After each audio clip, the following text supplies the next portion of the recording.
여러분 다니엘서는 짝이 있죠. 어디하고 짝이죠?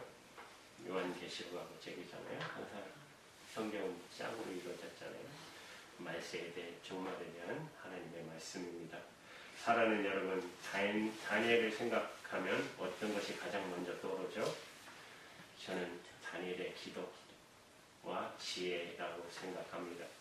다니엘은 정말 하나님의 지혜를 가진 사람입니다.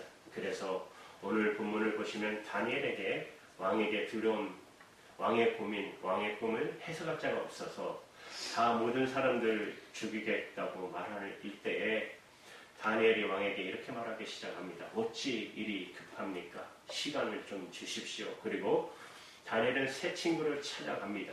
왜요? 함께 기도하기 위해서. 여러분, 우리에게 주는 깊은 뜻이 있습니다. 우리에게는 함께 기도할 수 있는 동역자가 필요하다는 것입니다. 중보자가 필요한 것입니다. 주님께서도 전도하러 보내실 때 한 사람씩 보내지 않으셨어요. 꼭 짝을 지어서 보내주셨어요. 왜냐하면 혼자 하기에는 너무나도 벅찬 일이기 때문에. 여러분, 우리 교회가 여러분이 있기 때문에 저는 소망이 있습니다. 같이 중보할 수 있는 기도자이기 때문에. 우리도 같이 중보 기도하지 않았습니까? 왜냐하면 두세 사람이 내 이름으로 모인 곳에 내가 너희와 항상 함께 있다라는 주님의 말씀 때문에. 두세 사람이 넘잖아요. 아이고, 연동되네요. 교회는 여러분 모이는 것입니다. 왜? 주님이 거기에 함께 계시기 때문에. 그래서 저는 인터넷으로 요새 보면은 만나는 사람들이 그런 말 많이 해요. 인터넷으로 예배를 본다는 사람들이 많아요. 교회 가니까 이제 코로나 때문에 너무 안 가가지고 교회 가는 게 어색해졌대요. 또 그런 말 할 때 참 안타까워요. 여러분들 오늘 분명히 말씀하셨는데 두세 사람이 모인 곳에 내가 너희와 함께하리라. 방송 직 들어놓고 보다가 중간에 또 끄고 가서 다시 볼 줄 보다가 중간에 이게 예배일까요? 부딪혀야 되죠. 함께 중간인 것입니다. 두세 사람이 모인다고, 작게 모인다고 걱정하지 마십시오. 부족한 거 걱정하지 마세요. 그것은 사람의 생각합니다. 김학중 목사님이 처음에 개척하실 때 2년 동안에 아무도 안 오셨대요. 지하에 빌려서 자기가 그렇게 준비해가지고 말씀도 준비했는데 맨날 전화하니까 사모님만 앉아있으니까 얼마나 낙심이 되겠어요. 그래서 주일날 하도 화가 나가지고 주일 예배 끝나고 강대상에서 하나님한테 따졌대요. 왜 나를 목회자로 아무도 안 보내주시고 왜 맨날 아니하고 둘이만 예배를 보게 합니까? 그 중에 하나님의 환상을 보여주시는데 그 성전의 천군 천사가 가득 보여주시더라고요. 너 둘이 예배하는 것이 아니다. 내가 너희와 함께 예배했다. 천사들을 보냈어. 여러분, 이곳에 하나님의 천군 천사가 가득 찰 줄로 믿습니다. 주님이 저와 여러분께 함께 계시기 때문에. 그래서 다니엘은 먼저 3명의 친구를 찾아가서 이 문제를 놓고 기도하기 시작합니다. 이 문제의 답을 갖고 계신 분은 하나님이시다. 여러분, 여러분의 문제 3에 문제가 오십니까? 답이 찾고 싶으세요? 그러면 다른 거 필요 없어요. 하나님 앞에 무릎 꿇으시기 바랍니다. 분명히 답을 갖고 계신 분은 하나님이십니다. 우리의 지혜로는 할 수 없습니다. 하나님만이 아신다. 그래서 그들은 기도하기 시작합니다. 다니엘서 2장 17절, 18절 한번 같이 읽을까요? 시작. 이에 다니엘이 자기 집으로 돌아가서 그 도망하는 사람과 이스라엘과 아사랴에게 의뢰하고 하나님의 계신 하나님의 이름을 위하여 긍휼히 여기사 자기 다니엘과 모든 바벨론의 나부갓네살과 함께 주님을 방치하게 하시기를 그들로 구하게 하리라. 여러분 기도했죠? 근데 여러분 19절에 같이 읽습니다. 시작. 이에 은밀한 곳에 하나님의 이상으로 다니엘이 하늘에 계신 하나님을 찬송합니다. 바로 여러분 기도의 능력입니다. 그날 밤 은밀한 것이 밤의 환상으로 다니엘에게 나타나 보이네. 다니엘은 하늘의 하나님을 찬양했습니다. 기도하자마자 하나님께서 즉시 그 꿈을 보여주셨습니다.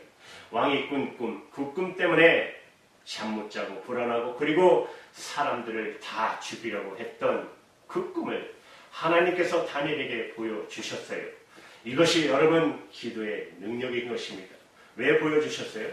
그 꿈을 하나님께서 느부갓네살에게 똑같은 꿈을 보여주셨잖아요. 그래서 똑같은 그 꿈을 다니엘에게 미리 가르쳐 주신 것입니다. 여러분 기도의 능력은 미리 가르쳐 주십니다. 여러분 두려워하지 마십시오. 여러분 세상에 환난이 오고 고난이 올지라도 두려운 일이 있을지라도 여러분을 대적하는 원수가 있을지라도 두려워하지 마시기 바랍니다. 하나님은 저와 여러분과 함께 계십니다. 그때 여러분 무슨 말 할지라도 걱정하지 말라고 하지 않으셨습니까? 하나님께서 성령님께서 다 가르쳐 주신다고 말씀하셨습니다. 하나님은 미리 준비시켜 주십니다. 미리 알면 겁날 것이 없지 않습니까? 아무리 공격해도 저 사람이 나를 공격할 거다라고 미리 알면 준비할 수 있어요. 세상도 상대방에 대해 미리 알려고 얼마나 노력합니까? 여러분 스포츠가 여러분 정말로 다 과학적으로 되지 않았습니까? 야구만 봐도 여러분 그 한 사람 한 사람 투수 선수의 성향까지 미리 데이터로 다 뽑아서 내가 누가 선발에 나올 건가, 그 사람의 구질이 뭔가 이미 다 뽑아요. 그래서 그 사람이 파악하고 들어가는 거예요. 얼마나 과학적으로 변했는지 몰라요. 우리처럼 굴먹구식이 우리 시대의 운동화 심리하고 달라요 이제는. 그러면 여러분 미리 상대를 파악하면 담대해질 수 있잖아요. 문제가 뭐냐면 갑자기 문제가 닥쳐오면 문제인 것입니다. 당황합니다. 그래서 항상 여러분 기도하여 깨어 있으시기를 바랍니다. 여기 보면 다니엘에게 하나님은 미리 가르쳐 주셨다. 첫째, 다니엘은 기도의 동역자, 친구가 있었어. 같이 기도했다는 거예요. 두 번째는 하나님이 비밀을 가르쳐 주셨다는 것입니다. 또 하나는 하나님의 비밀을 가르쳐 주실 때 다니엘은 이게 중요해요. 즉각 하나님을 찬양했다는 것입니다. 여러분 다니엘서 2장 19절 20절 말씀 같이 한번 읽을까요? 시작. 이에 이 비밀이 하셨으니 하나님의 성으로 다니엘이 하늘에 계신 하나님을 찬송하리라. 다니엘이 말하되 영원히 구원 하나님의 이름을 찬송할 것은 지혜와 어머니 그에게 있습니다. 여러분 예배는 말씀드렸지만 하나님을 찬양하는 것입니다. 또한 우리가 하나님을 향한 고백이 있어야 하는 것입니다. 그분만이 우리의 해답이다. 그분만이 우리의 미래다. 그분만이 우리의 보호자시다. 이런 고백이 다니엘의 고백입니다. 그래요. 예배는 하나님을 찬양하고 하나님을 향한 믿음의 고백이 반드시 있어야 하는 것입니다. 여러분 다니엘서 2장 23절을 보시면 나의 조상들이여 하나님이여 주께서 이제 내게 지혜와 능력을 주시고 우리가 주께 구한 것을 내게 알려 싸우니 내가 주께 감사하고 주를 찬양하나이다. 곧 주께서 왕의 그 일을 내게 보이셨나이다. 하나님께서 미리 가르쳐 주심을 다니엘은 찬양하고 기뻐하고 있는 것입니다. 왕에게 가도 이제는 두려워할 이유가 사라진 것입니다. 미리 가르쳐 주셨으니까. 그래서 담대하게 말합니다. 다니엘서 2장 24절에 이에 다니엘은 왕이 바벨론을 지혜자를 죽이라 명령한 아리옥에게로 가서 그에게 이같이 이르되 바벨론의 지혜자들을 죽이지 말고 나를 왕의 앞으로 인도하라. 그리하면 그 해석을 왕께 알려드리라 하니 아리옥은 왕의 명령을 받아 바벨론의 모든 지혜자들을 다 죽이려고 임명한 사람인데 다니엘이 아리옥에게 말하는 거예요. 바빌론의 지혜자들을 죽이지 마십시오.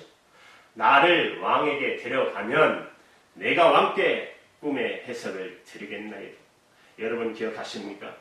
사도 바울 때문에 농아로 가는데 유라굴로 강풍 속에서도 배에 있던 모든 사람이 죽지 않고 살아난 것. 기도하는 한 사람 바울 때문에, 기도하는 여러분 때문에 가정이 살아나기를 바랍니다. 기도하는 여러분이 가는 곳마다 회복의 역사가, 살아나는 역사가 있기를 바랍니다. 여러분 영적으로 깨어있는 한 사람을 인해 아람 왕이 대군을 이끌고서도 이스라엘을 넘보지 못했습니다. 바로 깨어있는 한 사람, 누구입니까? 엘리사 선지자 한 사람 때문에 여러분 자신을 그래서 소중히 여시기 바랍니다. 여러분 보면은 자신을 비하하는 사람들이 너무 많아요. 여러분 자신을 사랑하지 못하는 사람은 남을 사랑할 수 없어요. 우리는 굉장히 중요한 사람들임을 기억하시기 바랍니다. 존귀한 사람들입니다. 왜요? 우리의 기도가 우리의 가정을 살리고 공동체를 살리고 이 땅을 살리니까 믿음의 기도가 영적의 승리를 할 수 있으니까 여러분은 정말 중요한 사람들입니다. 한번 고백해볼까요? 옆 사람한테 나는 존귀한 사람입니다. 존귀한 사람입니다. 인정.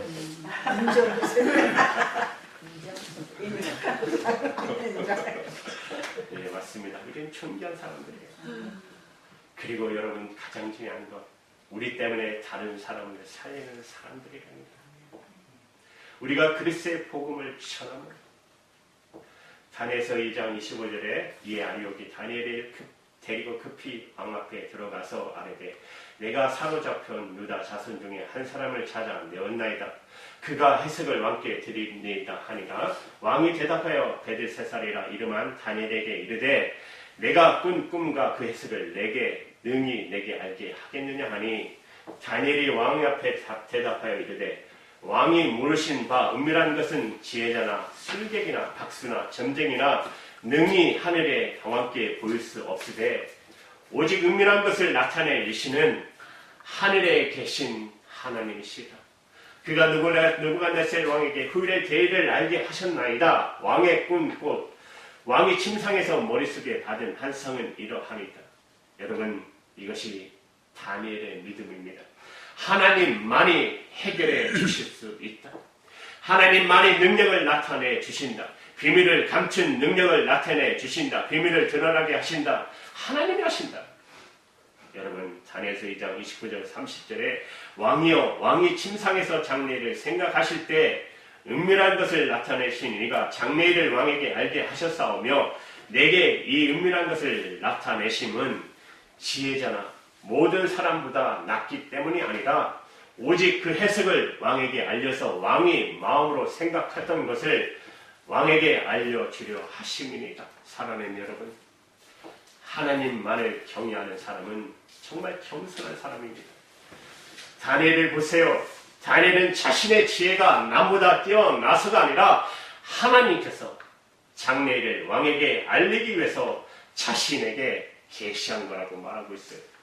다니엘은 처음부터 끝까지 하나님만을 증거한 것입니다. 요새 세상의 사람들은 참 하나님 같은 사람이 많죠. 특히 점쟁이들 보면 일요일 얼마나 점을 치는데 뭐 점도 뭐 몇천만 원짜리 점도 있고 부족도 있고 텔레비만 틀면 저번에도 말씀드렸지만 맨 점쟁이 얘기밖에 없어요. 세상은 이제 완전한 다르게 길로 가서 뭐 드라마나 무슨 뭐 오락프로그램에도 찾아가는 것이 기본이 점쟁이들한테 찾아가서 점 보는 거예요. 그들의 장래일을 미리 가르쳐 줄 수 있다고 착각하니까. 여러분 절대로 그러지 마시기 바랍니다. 그리스도인들도 많이 그쪽으로 가는 사람들이 많다는 것으로서요. 뭐 재미로 한다지만 그거 아닙니다. 하나님을 무시하는 거예요. 여러분 장래 되어지는 인간의 지혜나 지식이 아닙니다. 경험으로 알 수 없고 하나님께서 지혜와 계시의 영을 주셔서 보여주실 때만이 알 수 있게 됨을 오늘 말씀을 통해서 알 수 있지 않습니까? 다니엘의 왕의 꿈을 해석해 주기 시작합니다. 31절에 보시면 왕이여 왕이 한 큰 성을 보셨나이다. 그 신상이 왕 앞에 섰는데 크고 광채가 매우 찬란하며 그 모양이 심히 두려우니 느부갓네살 왕이 번면하였던 꿈에 크고 광채가 찬란하고 그 모양이 심히 두려운 한 신상을 보았기 때문에 그래요. 신비스러운 커다란 신상, 한 번도 보지 못한 머리는 금이요, 가슴은 두 팔은 은이요, 넓적다리는 노시요, 종아리는 새요, 그 발은 얼마요, 새요, 얼마는 진흙이요. 이렇게 합성된 꿈을 꾸었으니 왕이 그 꿈을 잊을 수가 없는 거예요. 그리고 그 뜻을 하지 못해서 답답한 것이죠. 왕 앞에 찬란한 신상이 있었습니다. 그 모습은 무시무시했어요. 겁이 날 만큼. 그리고 다니엘은 계속해서 그 꿈에 대해서 해석해 주시기 줍니다. 34절 35절 같이 읽어볼까요? 시작. 또 왕이 보신즉 손대지 않으면 또 일어나서 신상의 자녀와 신하들의 발을 쳐서 부서뜨리네. 그때에 채와 진흙과 녹과 금과 금이 다 부서져 여러 사람의 양들같이 되어 바람에 날려간 것이 없었고 우상을 신도는 태산을 이루고 온 세상에 가득하였나이다. 아멘. 이 말씀만 읽어도 여러분 얼마나 특이한 꿈을 꾼 건지 알 수 있죠. 머리는 금으로 되고 두 팔 가슴은 은으로 되고 배와 넓적다리는 못으로 되고 새와 진흙으로 섞여진 다리.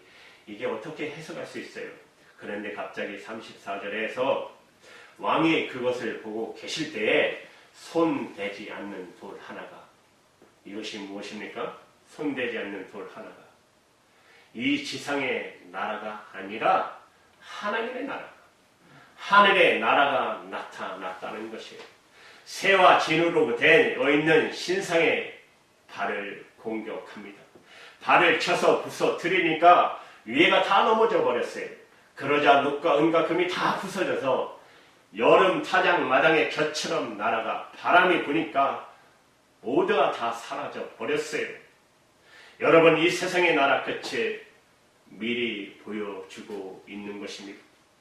뜨인 들인 예수 그리스도, 그리고 반석이신 영원한 예수 그리스도, 하나님의 나라가 세상의 나라를 심판하고 멸할 때 그렇게 크고 화려한 세상의 모든 것들, 모든 사람을 두르게 했던 엄청난 나라도 순식간에 허물어지고 차치도 없이 사라지고 산산조각이 난다는 놀라운 꿈을 다니엘은 정확하게 그것을 해석해주고 있는 것입니다. 사랑하는 여러분, 그렇습니다. 아무리 크고 강하고 위대한 세상 나라일지라도 영원한 나라는 없습니다. 여러분, 역사를 뒤돌아보십시오. 아무리 크고 강한 제국도, 오늘 나오는 바벨론 나라도, 메대와 바사도, 로마 제국도 다 사라졌습니다. 사라졌지만 그러나 여러분, 겨자씨처럼 누르처럼 시작했던 하나님의 나라는 마침내 온 세상을 심판하고 하나님의 나라가 역사 가운데 완성될 것입니다. 예수 그리스도께서 장차 심판이 돌이 되셔서 세상의 모든 나라를 멸하고 왕의 왕 주의 온 세계를 다스리실 것입니다. 이 나라는 그리스도께서 다스리는 영원한 나라입니다. 우리는 예수 그리스도로 말미암아 구원을 받고 이 나라의 시민으로 부르심을 받았어요. 세상 나라는 부패하고 사다 결국 망하기 때문에 여러분, 세상에 소망을 두시면 안 돼요. 여러분, 영원한 하나님의 나라만이 우리의 산송이 되는 것을 믿으시기 바랍니다. 이것은 다니엘의 비전이고 우리 믿음의 사람들의 비전인 것입니다. 이 비전을 붙드시고 어떤 상황 가운데도 두려워하지 마시고 주님만을 의지하고 달려가시는 저와 여러분 되시기를 주님의 이름으로 축원합니다. 아멘. 기도하시겠습니다.